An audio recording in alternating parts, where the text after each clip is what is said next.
Hey everyone, I hope you're having a great day. It's that time where we sit down, we refocus, and we reset for a brand new month. I am so glad that January is over. It was the longest year of my life. So let's just dive in, talk about what worked, what didn't, what I enjoyed, and what my goals are for February.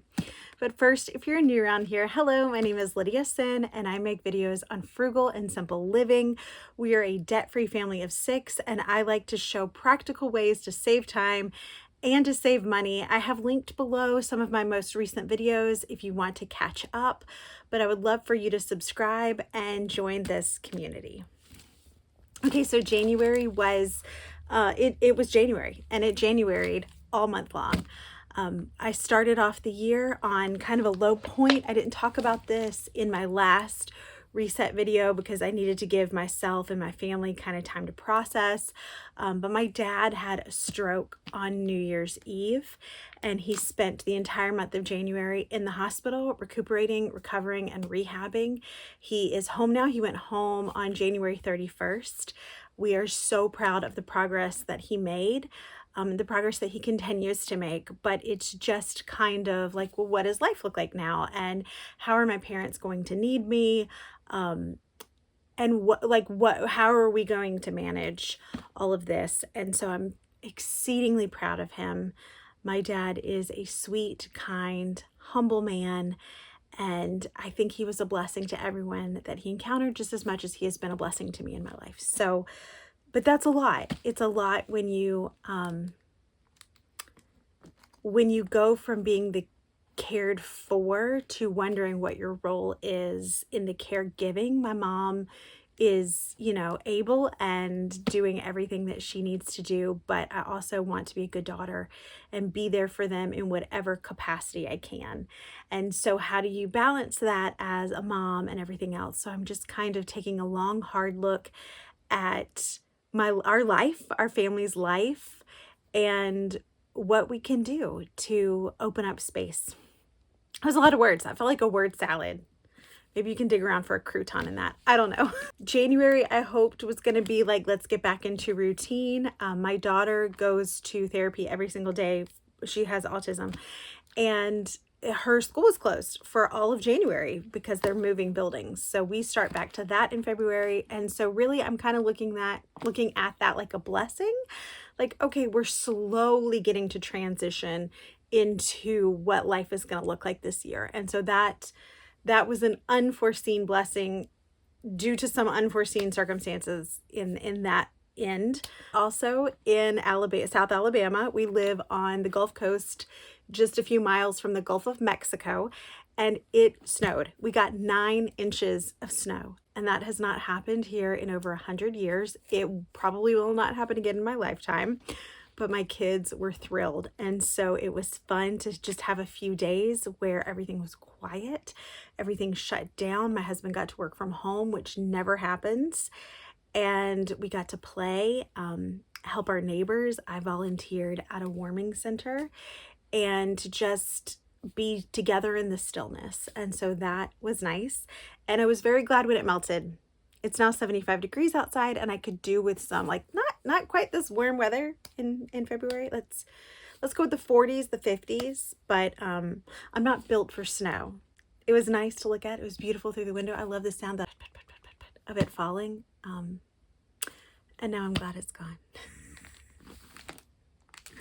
So let's talk about books that I read in February. I read 4 books. I read the Frugal Friends podcast, which I talked about in my last video, and I will link below to all of these books.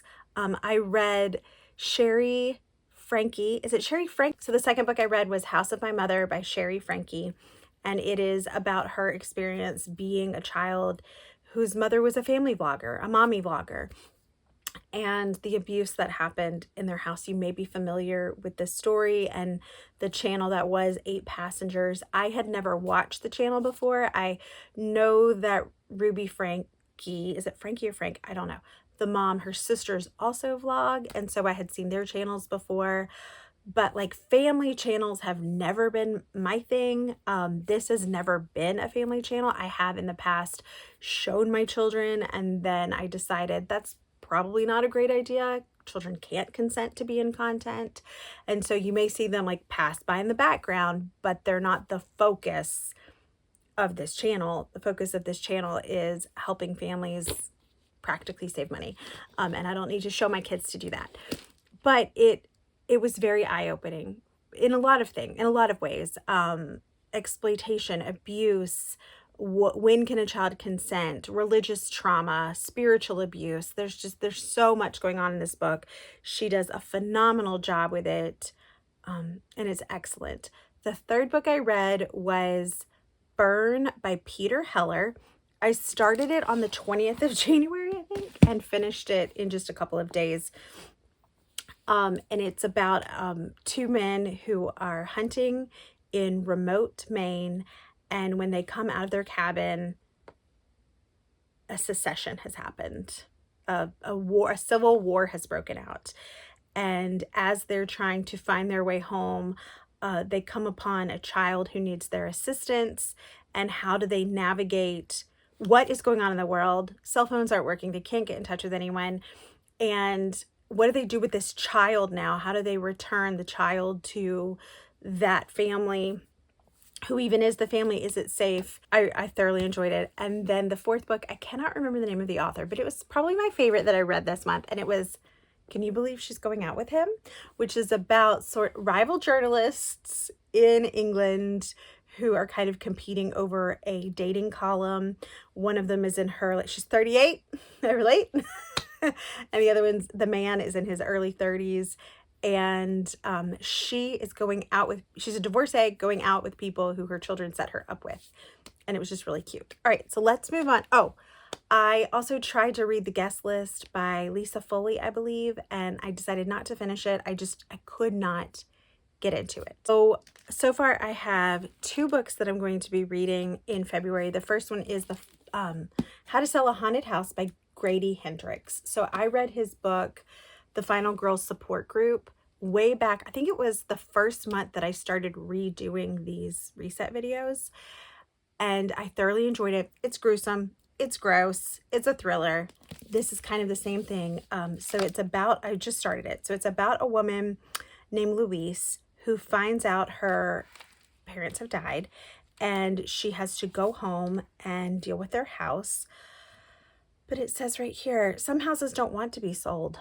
And Louise and Mark's home have other plans for both of them. It's a little creepy. The librarian said that she bought it for her daughter, and I always trust librarians. The second book is a new Lisa Jewell. It's not a new Lisa Jewell book, but it's Lisa Jewell, and I believe it's called Someone is Watching. And I picked it up at the library as well.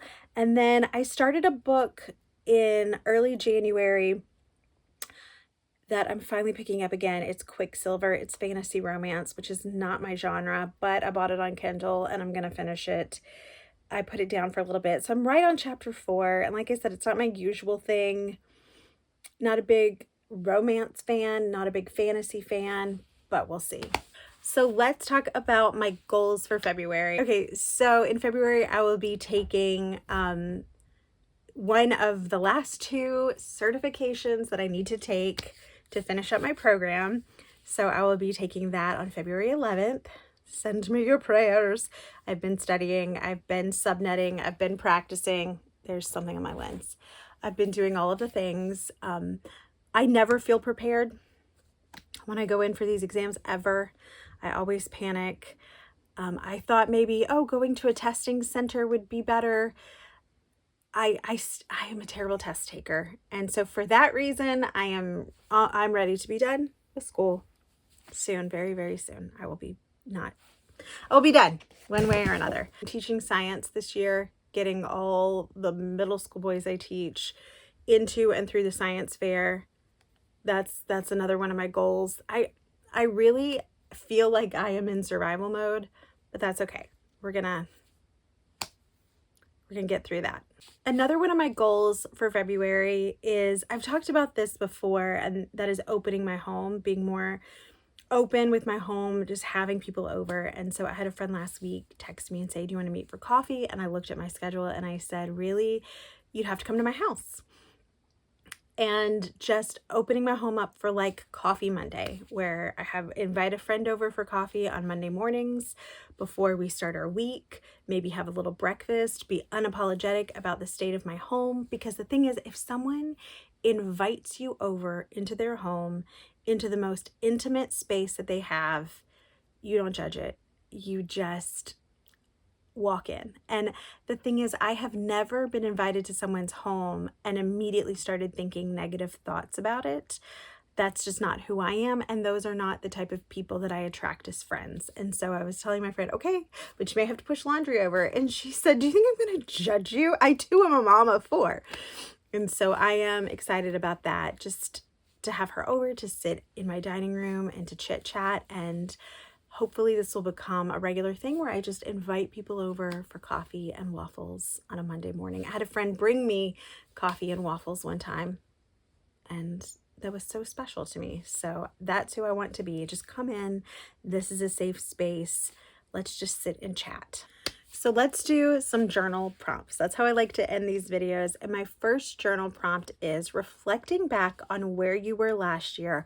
Where do you see the most changes? And I actually was talking about this on Instagram this morning, because when you go on Instagram and you look, sometimes it shows you like a year ago.